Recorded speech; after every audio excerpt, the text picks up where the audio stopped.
Hello children, I hope you all are good. So today we are going to discuss your chapter number 11 of SST, that is Medical Science and Health. And in this chapter we are going to understand about the medical instrument, our basic health care and prevention and treatment. See beta, medical these days the needs of are and every time medical science तो बहुत ज़्यादा ज़रूरी है. क्यों? Because it has enabled us to live a better, healthier and longer life, है ना. Medical science जितना develop करेगी उतनी ही हमारी हेल्थ अच्छी होती जाएगी. In the older times people thought that illness was caused by gods और some sort of evil spirit. लोगों को यही लगता था कोई बुरी शक्तियाँ हैं, उस वजह से हम बीमार पड़ गए. सो दे यूज टू प्रैक्टिस मैजिक, है ना, विथ क्राफ्ट. आपने सुना होगा कि भाई झाड़ा फूका करवा दो, जादू टोटका करवा दो. तो पुराने ज़माने में लोग यही सोचते थे. But with the passage of time cure was found for many illness. Today the medical science has developed greatly. Of course, there are some illness for which no cure has been found yet. But बेटा, उन कुछ बीमारियों को छोड़कर आज हमारे पास बहुत सारी बीमारियों का इलाज है और अभी तो हम कोविड से बाहर निकले हैं. So different types of medical instrument, medicines, surgery, they have played a vital role in the restoration of health and prevention of illness. जितना मेडिकल साइंस डेवलप करेगी उतना ही हम बीमारियों से लड़ पाएंगे, बच पाएंगे. यू नो बेटा, there are many system of medicine. ऐसा नहीं है कि आप सिर्फ डॉक्टर के पास जाते हो allopathy. No, there are so many system of medicine such as homeopathy. आपने सुना होगा होम्योपैथी के बारे में. Then allopathy, ayurveda we are having, and moreover Unani also we are having. So there are future several specialized branches, especially in allopathy, which deal with a particular type of disease और body organs such as आपके होते हैं pediatrics, जिन्हें हम कहते हैं ना the child specialist हो गए, the branch which deal with the children, and then आपकी एक और branch होती है orthopedics, the branch of medicine dealing with the injuries and diseases of bones and muscles. So इस तरीके से various branches होते हैं medical science में. आपने सुना होगा cardiologist होते हैं, है ना, neurologist होते हैं. Sadly enough, we can still find many people who go to magician or fake doctors to seek cure from these illness. इतना हमने डेवलप कर लिया. Allopathy, homoeopathy, Ayurveda, different branches of the medicine. फिर भी कुछ लोग आज भी ऐसे हैं जिनको लगता है नहीं भी झाड़ा फूका करा दो, मैजिशियन के पास चले जाओ या फेक डॉक्टर के पास चले जाओ. इससे हमें लोगों को अवेयर करना है. See, now we are having lots of medical instrument which can understand, identify the different diseases. सबसे पहला जो हमारा मेडिकल इंस्ट्रूमेंट भी डिस्कस कर रहे हैं that is clinical thermometer. Clinical thermometer क्या होता है? जनरली फीवर होता है ना हमें, तो मम्मा क्या कहती है? थर्मामीटर ले आओ. पापा भी यही कहते हैं ना, मुंह में थर्मामीटर डालो. देखो क्या है, आजकल तो डिजिटल थर्मामीटर भी हैं. क्लिनिकल थर्मामीटर क्या है? Fever is a symptom of many disease. So in it the temperature of body rises. Body का टेम्परेचर राइज होता है and fever can be felt by hand also. और ये माथा गर्म हो रहा है, हाथ गर्म हो रहा है, but it is not sure way to tell. सिर्फ ये गर्म होने से हैंड और फॉरहेड तो हम नहीं कह सकते कि फीवर है. सो क्या हुआ, आपके जो Gabriel Daniel Fahrenheit, he developed a thermometer in 1715 and it tell us the temperature when we place it in the armpit or under the tongue. डालते हो ना आप ऐसे और टंग के नीचे डालते हो तो बॉडी का टेम्परेचर उसमें आ जाता है. It tells the temperature in Fahrenheit or Celsius. The normal body temperature is 98.4 degree Fahrenheit. इतना तो बॉडी का टेम्परेचर रहता ही है. और सेल्सियस में अगर आप कहोगे तो सेल्सियस में 37 डिग्री सेल्सियस बॉडी का नॉर्मल टेम्परेचर है. अब क्या होता है? A higher temperature than this show the fever. अगर आपका 98.4 से ऊपर जा रहा है temperature, it means you are having a fever. So in thermometer, there is a mercury in the bulb at one end, which expand when brought into contact with the hotter surface like warmer body. वो mercury होता है ना, जैसे ही उसे hotter surface मिलता है तो वो ऐसे ऐसे ऐसे लाइन आगे बढ़ती जाती है, तो उसमें नंबर लिखे होते हैं, जिस नंबर पे जाके रुकता है ओहो तो टेम्परेचर तो उतना है बॉडी का। तो ये आपका हो गया क्लिनिकल थर्मामीटर। भाई पहले ना ऐसे देखने में बड़ी प्रॉब्लम होती थी, तो आजकल तो डिजिटल थर्मामीटर भी आ गए हैं, डॉक्टर्स के पास भी हैं और लोग जो हैं घर में भी रखने लग गए हैं जो डिजिट में टेम्परेचर बता देते हैं। अब सेकेंड इंस्ट्रूमेंट जो मेडिकल साइंस में है हमारे पास, दैट इज स्टेथोस्कोप। स्टेथोस्कोप आपने देखा होगा ना, डॉक्टर कान में लगाते हैं, you can see in the picture also. So a person as a doctor when you see stethoscope round his neck, he or she is used to listen to the sound of heart and lungs. ये stethoscope किस लिए use होता है कि patient की जो heart beat है या लंग्स की जो साउंड है उसको सुना जा सके। It was invented by Rene Laennec in 1816।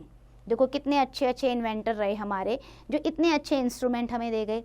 There is an interesting story behind its invention also. ये जो इन्वेंशन हुआ ना स्टेथोस्कोप का, एक स्टोरी है इसके पीछे। स्टोरी क्या है, जो ये लैनिक थे ना, saw two children playing with the hollow log of would.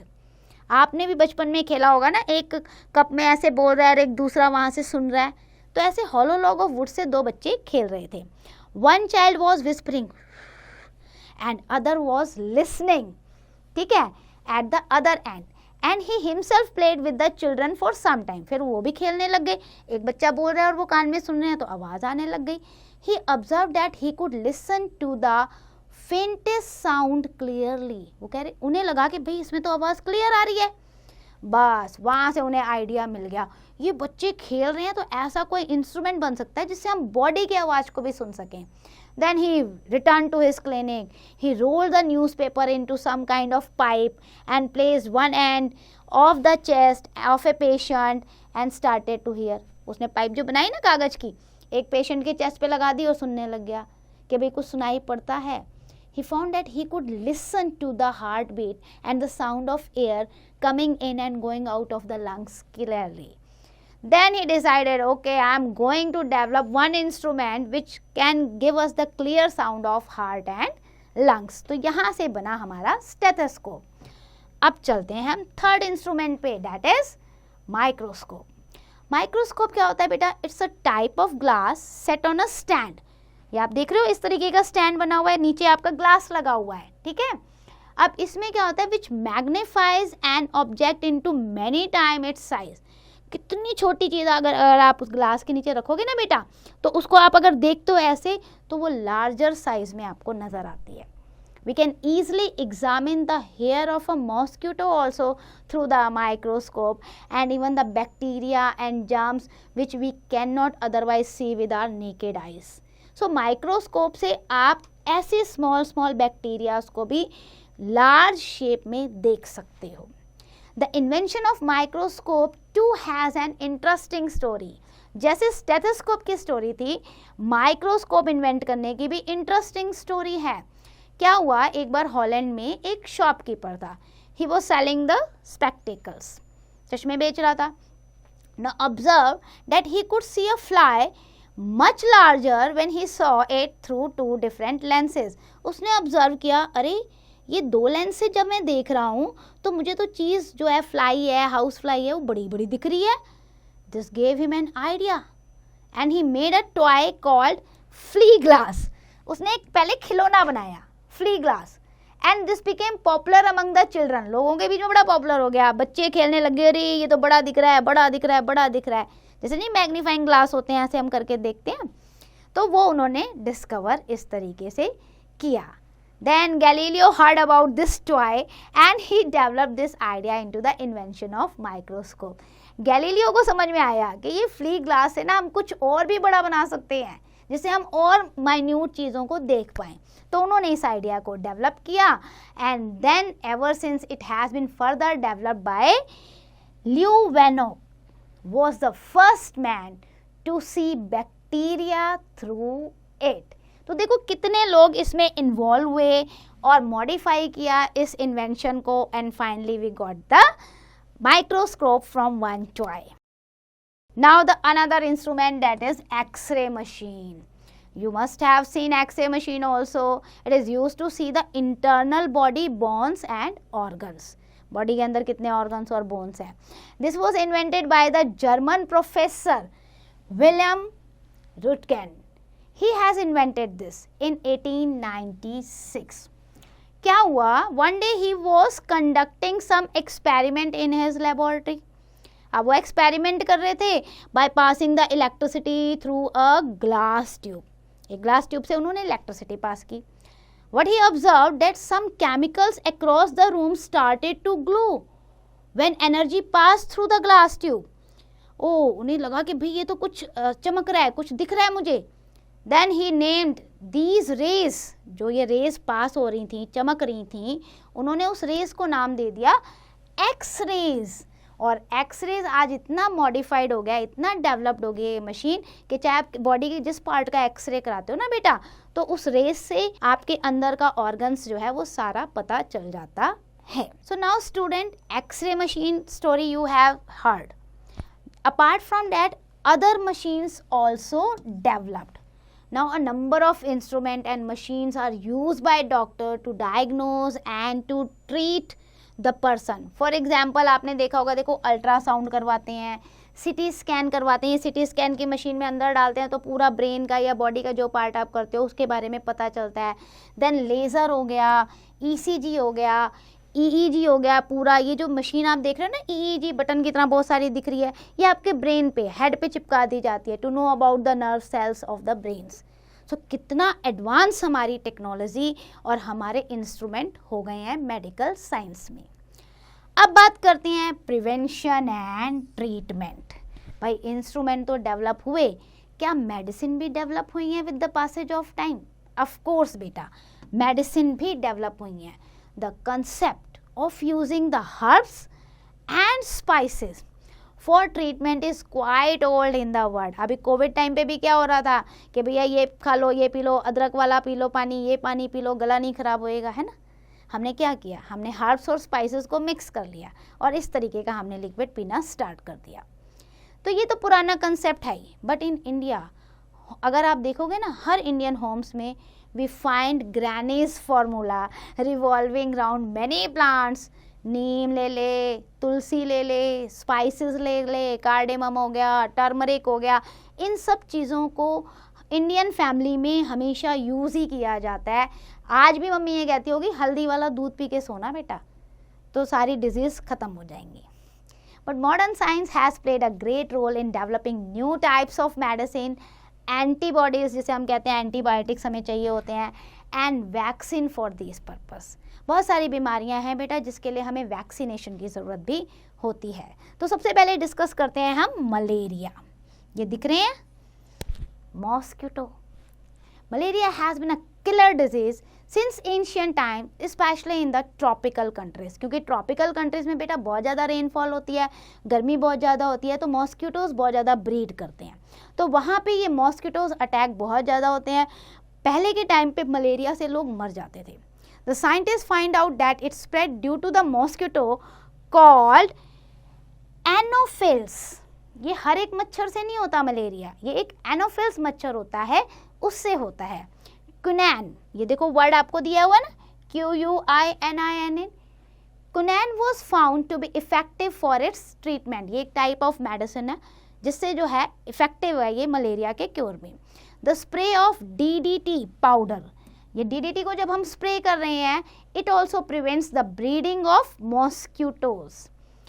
Pain killers है ना, पेन किलर्स इतनी ज़्यादा आ चुकी हैं मार्केट में, क्या करती हैं, मम्मा हेडेक हो रहा है, स्टमक एक हो रहा है, पेन किलर ले लो. The pain caused by injury और सर्जरी इज मोस्टली अनबियरेबल. बहुत ज़्यादा दर्द होता है, तो in surgery a part of body is cut open which causes a great pain. Surgery में तो कट होगा बॉडी का पार्ट, तो भाई जब वो सर्जरी हो जाती है उसके बाद बहुत ज़्यादा पेन होता है पेशेंट को. So in the past, the doctor used to tie a patient to the bed so that he would not move during the surgery. भाई पहले के टाइम पे क्या होता था, पेन किलर नहीं होते थे, तो जिसकी सर्जरी होती थी उसके ना बांध के रखा जाता था बेड से, कि दर्द हो ना तो वो एकदम से तड़पे ना, उछले ना, तड़पेगा तो उसके जो स्टिचेस हैं वो टूट जाएंगे, तो बांध देते थे. लेकिन आज के टाइम पे उस दर्द से राहत देने के लिए we are having lots of painkiller. तो hats off to the medical science. तो ये तो एक अच्छा इन्वेंशन हो गया है.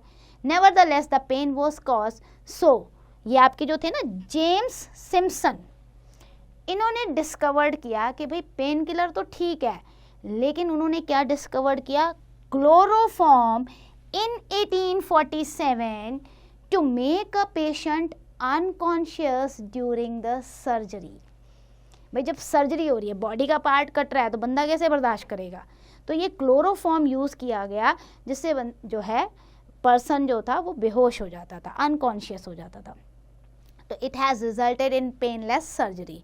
Today even more refined medicine are used as anaesthesia. आपको ये पता है ना, पहले तो भाई क्लोरोफॉर्म दे देते थे, अब तो एनेस्थीसिया है. बॉडी के उस पार्ट में भी अगर आप वो इस तरीके का इंजेक्शन लग जाता है ना, तो वो पार्ट आपको पता ही नहीं चलता कि उसमें क्या हो रहा है, बिल्कुल सेंसलेस हो जाता है, तो ईजिली सर्जरी हो जाती है.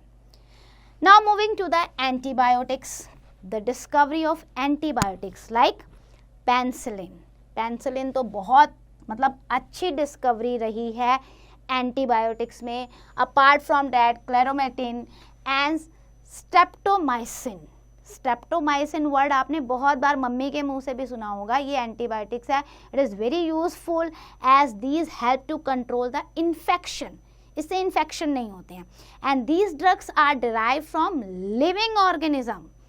Penicillin was discovered by sir Alexander Fleming in 1928. तो आपको पता होना चाहिए बेटा, ये जो आपका एंटीबायोटिक्स हैं ये आपके यूजफुल हैं किस लिए, to prevent the infection. Infection नहीं होता इनसे. So now we are moving to the vaccination. These days तो vaccination are very important, और 2 साल से तो इतना लंबा वैक्सीनेशन ड्राइव चल रहा है टू प्रिवेंट द कोविड. बेटा have you seen health workers visiting every household and school to give the polio vaccine to the small children. आपने देखा होगा, सुना होगा ना कि पोलियो को मिटाने के लिए वैक्सीन लग रही है, 2 ड्रॉप्स पिलाई जा रही है, हेल्थ वर्कर आते हैं घर पे. So, immunization against some disease. These vaccines are used for number of diseases like आपका टाइफाइड हो गया, कॉलेरा हो गया, मम्प्स हो गया, ट्यूबरक्लोसिस हो गया और पोलियो.